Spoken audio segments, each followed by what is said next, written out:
2016년 9월 28일 뉴욕에 위치한 WKTV 방송국에서 비상경보 시스템이 송출되었습니다. Civil authorities have issued a hazardous materials warning for the United States effective until September. 그런데 갑자기 이상한 메시지가 흘러나옵니다. Time. Could you, on a train, wait for further instruction? 이 문구는 미국에서 가장 많이 읽힌 동화 중 하나인 초록색 달걀과 햄에 나오는 단어입니다. Could you? Would you? On a train? No, not on a train. 비상경보 방송에서 뜬금없이 왜 해주겠니?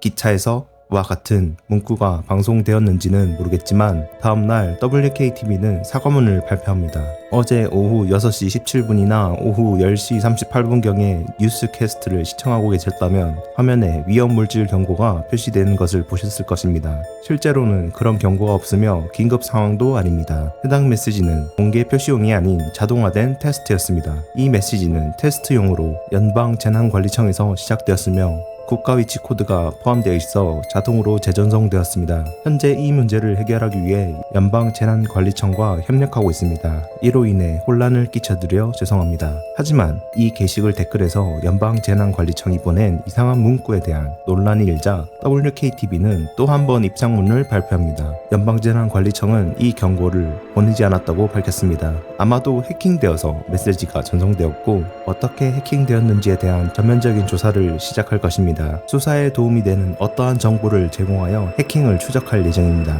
그리고 다음날 9월 29일 오전 8시 호보컨 터미널 출근 시간이라 터미널은 사람들로 붐비고 있었죠. 뉴저지 트랜짓 열차 1614번이 호보컨 터미널에 들어옵니다. 그런데 멈춰야 할 열차가 멈추기는커녕 오히려 속도를 올리기 시작합니다. 호보컨 터미널은 종점이었기에 철도가 역 터미널에서 끊겨 있었고 열차는 그대로 벽과 충돌합니다. 이 사고로 한 명이 사망하고 114명이 부상을 입었죠. 사고 후 기관사 토마스 갤러거를 신문했습니다. 터미널 진입 38초 전부터 진입 규정 속도의 2배 이상으로 올린 이유를 묻자 기관사는 대답합니다. 속도를 올린 기억이 나지 않습니다. 사고 당시 기억이 하나도 나지 않아요. 의문의 비상경보 방송이 나간 후 다음날 바로 기차 사고가 발생했고 사건의 원인도 알 수 없었습니다. 일부 사람들은 연방재난관리청이 사건의 배후에 있다고 의심합니다. 이들은 일반인들을 세뇌시켜 조종하려는 연방재난관리청의 실험방송이라고 주장하죠. 연방재난관리청이 과거 CIA가 진행했던 MK 울트라 프로젝트처럼 특정 키워드로 사람들을 세뇌하는 기술을 이용했고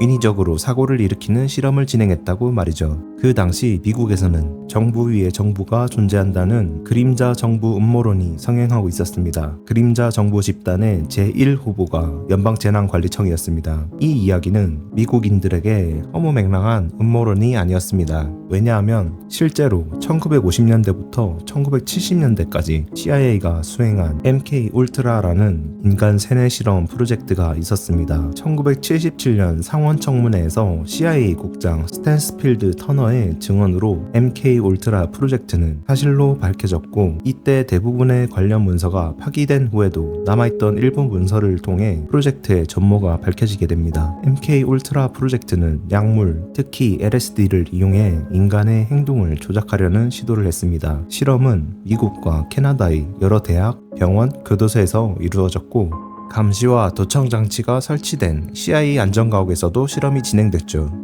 실험의 참가자들은 정부에서 고용한 사람들로 일반인들을 끌고 와서 실험을 했고 많은 사람들이 자신도 모르게 이 실험에 참여하게 됐습니다. 실험을 진행하는 사람도 실험을 당하는 사람도 어떠한 일을 하는지도 모르는 극비리에 진행되었습니다. 가장 충격적인 사실은 전기 충격, 약물, 감각 차단 등을 이용하여 피실험자들의 기억을 지우고 재프로그래밍 하려 했다는 점입니다. 이로 인해 많은 환자들이 심각한 정신적, 신체적 피해를 입고 개인의 의지와 정신이 완전히 파괴당했죠. 이와 같은 과거의 사건을 통해 미국인들이 정부에 대해 불신과 음모론을 갖게 된 것은 자연스러운 일이라고 생각되는데요. 이는 정부 위의 정부, 즉 그림자 정부 음모 음모론이 대두된 배경이기도 합니다. 호보컨 기차 사고가 발생한 지 1년 반 후 국가교통안전위원회에서 사건 조사 보고서를 발표합니다. 사고의 주요 원인은 기관사의 수면 무호흡증 때문이었습니다. 당시 기관사는 수면 무호흡증에 대한 검사 기준을 통과하지 못한 상태였습니다. 기관사는 피로에 찌들어 있었고 이로 인해 사고 당시 의식을 잃고 있었던 것으로 추정됩니다. 이후 철도회사는 모든 기관사와 엔지니어를 대상으로 수면 무호흡증 검사를 실시하도록 규정을 변경합니다. 또한 역에 진입할 때 최소 1명의 승무원이 동반하도록 규정을 강화하고 접근 속도를 기존 속도의 반으로 줄였죠. 사건에 대한 조사가 충분히 이루어졌지만 몇 가지 설명되지 않는 점이 남아 있었습니다. 보고서에는 기관사의 수면 무호흡증으로 인한 피로로 발생한 사고라고 했지만 사건 발생 38초 전 속도를 2배로 올린 이유는 설명되지 않았습니다. 그리고 사건 전날 방송된 의문의